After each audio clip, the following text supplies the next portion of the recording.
পরীক্ষায় হস্তক্ষেপ করবে না কোর্ট, সোমবার ইউজিসি নেট মামলায় এমনটাই জানালো শীর্ষ আদালত। পরীক্ষা ব্যবস্থায় হস্তক্ষেপ করা হবে না, ইউজিসি নেট মামলায় সোমবার এমনটাই জানিয়ে দিল দেশের শীর্ষ আদালত।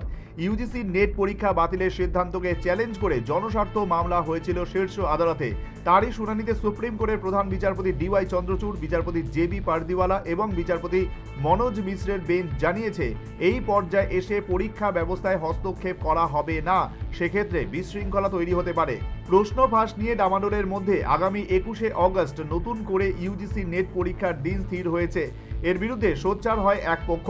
পুরনো পরীক্ষা বাতিলের সিদ্ধান্তকে মেনে নিতে পারেননি তারা, যদিও সোমবার শুনানিতে বিচারপতিদের পর্যবেক্ষণ প্রায় 2 মাস হয়ে গিয়েছে। 21শে অগস্ট ফের পরীক্ষা হওয়ার কথা রয়েছে।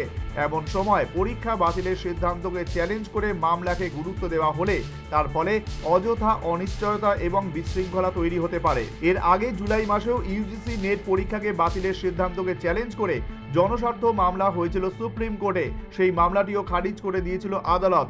এদিকে আদালত সূত্রে জানা গিয়েছে, আগামী 21শে অগস্ট প্রায় 9 লক্ষ পরীক্ষার্থীর ইউজিসি নেট পরীক্ষায় বসবেন।